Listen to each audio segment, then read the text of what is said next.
V എസിനെ വിശേഷിപ്പിക്കാൻ പലരും എഴുതുന്നത് ഇങ്ങനെയാണ്: വേലിക്കകത്തും പുറത്തും പോരാളി. അതെ, വേലിക്കകത്തും പുറത്തും മാത്രമല്ല, പാർട്ടിക്കകത്തും പുറത്തും പോരാളിയായിരുന്നു സഖാവ് വി എസ്. വി എസിനെ കുറിച്ചുള്ള എഴുത്തുകളിൽ ചിലത് ഇങ്ങനെ ഇന്ന് വായിച്ചെടുക്കാം. പ്രതിപക്ഷ നേതാവായിരുന്നപ്പോഴാണ് വി എസ് എന്ന കമ്മ്യൂണിസ്റ്റിനെ കേരളം കാര്യമായി ശ്രദ്ധിക്കുന്നത്. അതുവരെ CPM-ന്റെ മുതിർന്ന നേതാവ് എന്ന നിലയിൽ പാർട്ടിക്കകത്തെ വലിയ സ്വാധീന ശക്തിയായിരുന്നു വി എസ് അച്യുതാനന്ദൻ. ആദ്യകാലത്തെ സമരമുഖങ്ങളിൽ വി എസിന് പാർട്ടിക്ക് പുറത്ത് ഒരു പ്രതിനായകന്റെ പരിവേഷവും ഉണ്ടായിരുന്നു. കൃഷിയിടങ്ങൾ സംരക്ഷിക്കുന്നതിനായി ആവിഷ്കരിച്ച വെട്ടിനിരത്തൽ സമരത്തിൻ്റെ പേരിലായിരുന്നു വി എസിൻ്റെ പേര് ചർച്ച ചെയ്യപ്പെട്ടത്. പിന്നീട് പാർട്ടിക്കകത്തെ പടലപ്പിണക്കങ്ങളിലും ഈ വെട്ടിനിരത്തൽ നടന്നു. ചില കാര്യങ്ങളിൽ കർശന നിലപാടെടുത്ത വി എസിൻ്റെ നീക്കങ്ങളെ മാധ്യമങ്ങൾ പഴയ വെട്ടിനിരത്തലുമായി താരതമ്യം ചെയ്തു. 1980-ൽ EK നയനാർ മുഖ്യമന്ത്രിയായപ്പോഴാണ് സംസ്ഥാന സെക്രട്ടറി സ്ഥാനത്ത് വി എസ് അച്യുതാനന്ദൻ എത്തുന്നത്. അഖിലേന്ത്യാ സെക്രട്ടറിയായി EMS നമ്പൂതിരിപ്പാട് മുകളിലുണ്ട്. MV രാഘവനെ പോലുള്ള ജനകീയ നേതാക്കൾ ചുറ്റുമുണ്ട്. ഇവർക്കിടയിൽ ഞെരുങ്ങി നിൽക്കുമ്പോഴാണ് മുസ്ലിം ലീഗിൻ്റെ മുന്നണി പ്രവേശം ചർച്ചയാകുന്നത്. കോൺഗ്രസിലെ A ഗ്രൂപ്പുമായും കേരള കോൺഗ്രസിലെ മാണി വിഭാഗവുമായും ചേർന്നുള്ളതായിരുന്നു ഇടത് ജനാധിപത്യ മുന്നണി ഭരണം.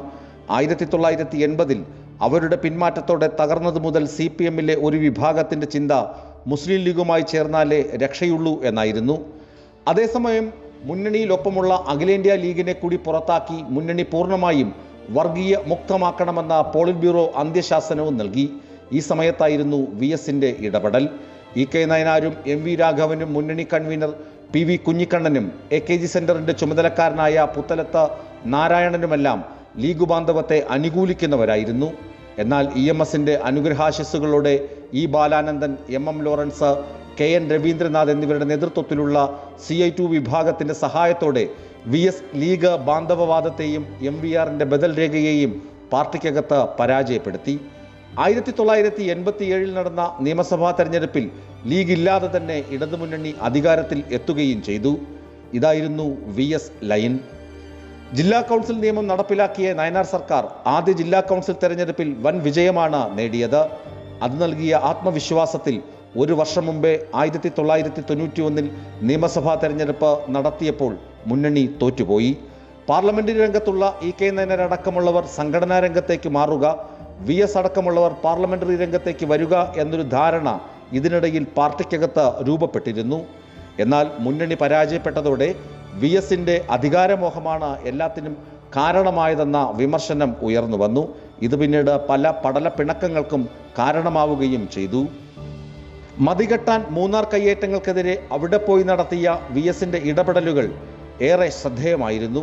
സ്ത്രീ പീഡനങ്ങൾക്കെതിരായ നിലപാടുകൾ, നിലം നികത്തുന്നതിനെതിരെ നേരത്തെ ആരംഭിച്ച വെട്ടിനിരത്തൽ സമരത്തെ പരിസ്ഥിതി സംരക്ഷണ പോരാട്ടമായി വികസിപ്പിക്കാൻ വി എസിന് കഴിയുകയും ചെയ്തു. മാധ്യമങ്ങൾ ഇതൊക്കെ ഉയർത്തിക്കാട്ടി. MB പരമേശ്വരന്റെ നേതൃത്വത്തിൽ ഉയർന്നു വന്ന 4-ാം ലോക സിദ്ധാന്തം പാർട്ടിക്കകത്ത് പരസ്യ യുദ്ധമായി മാറുന്നതാണ് പിന്നീട് കണ്ടത്. 2005-ൽ മലപ്പുറത്ത് നടന്ന സംസ്ഥാന സമ്മേളനവും അതിനു മുന്നോടിയായി നടന്ന ചില ജില്ലാ സമ്മേളനങ്ങളും ചർച്ചകളും വോട്ടെടുപ്പും കൊണ്ട് സംഘർഷഭരിതവുമായിരുന്നു. പിന്നീടൊരിക്കൽ വി എസ് സ്ഥാനാർത്ഥിയാവണമെന്നത് ജനവികാരമായി വളരുകയും തെരഞ്ഞെടുപ്പിൽ തരംഗമായി മാറുകയും ചെയ്തിരുന്നു. മുഖ്യമന്ത്രി ആരാവണമെന്നതും മന്ത്രിസഭയിൽ ആരൊക്കെ വേണമെന്നതടക്കം എല്ലാ കാര്യത്തിലും തർക്കവും വിവാദവും കത്തിപ്പടർന്നെങ്കിലും കേന്ദ്ര നേതൃത്വത്തിൻ്റെ നിരന്തര ഇടപെടലോടെ വി എസ് സർക്കാർ കാലാവധി തികച്ചു. അടുത്ത തെരഞ്ഞെടുപ്പിൽ വിജയത്തിന് തൊട്ടടുത്തെത്തുകയും ചെയ്തു. 2006-ലെ അതേ സംഗതികൾ 2011-ലും സ്ഥാനാർത്ഥിത്വത്തിൻ്റെ കാര്യത്തിൽ ആവർത്തിച്ചു. അത് വോട്ടിൽ പ്രതിഫലിക്കുകയും ചെയ്തു. പ്രതിപക്ഷ നേതൃസ്ഥാനം ഒരിക്കൽ കൂടി വി എസിന് ലഭിച്ചത് അപ്പോഴാണ്. മൂന്നാർ കയ്യേറ്റം ഒഴിപ്പിക്കലുമായി ബന്ധപ്പെട്ട പാർട്ടിയിൽ ഭിന്നത രൂക്ഷമായത് വി എസിനെ പോളിറ്റ് ബ്യൂറോയിൽ നിന്ന് പുറത്താക്കപ്പെടുന്നതിന് കാരണമായി. സംഘടനാപരമായി വി എസിൻ്റെ അവരോഹണത്തിൻ്റെ തുടക്കം കൂടിയായിരുന്നു അത്. ഒട്ടേറെ കാര്യങ്ങളിൽ നേതൃത്വത്തിൽ നിന്ന് നടപടിയോടെടുത്ത വിമർശനം നേരിട്ട വി എസ് കോട്ടയത്ത് നടന്ന സംസ്ഥാന സമ്മേളനത്തിൽ അല്പസമയം മാത്രം പങ്കെടുത്ത തലസ്ഥാനത്തേക്ക് മടങ്ങിയത് വിവാദമായിരുന്നു. പ്രായം കൂടുതൽ കണക്കിലെടുത്ത് കേന്ദ്ര കമ്മിറ്റിയിൽ നിന്ന് ഒഴിവാക്കുകയും ക്ഷണിതാവായി നിലനിർത്തുകയുമായിരുന്നു പിന്നീട്. പിണറായി വിജയന്റെ സംഘാടക മികവും ആസൂത്രണങ്ങൾക്കും മുന്നിൽ പതിയെ പാർട്ടിയിൽ വി എസ് തഴയപ്പെട്ടു. കൂടെയുണ്ടായിരുന്ന വിശ്വസ്തരിൽ പലരും പാർട്ടി നടപടി നേരിട്ട് പുറത്തായി. കുറച്ചുപേർ തരം താഴ്ത്തപ്പെട്ടു. വി എസ് പക്ഷമാകട്ടെ വി എസിൻ്റെ മൗനത്തോടെ നിർജീവമായി.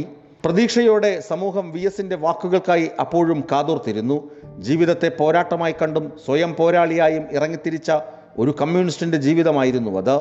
രാഷ്ട്രീയമെന്നത് നിരന്തര സമരമാണെന്ന് ഓർമ്മിപ്പിച്ച അപൂർവമായ ജീവിതം.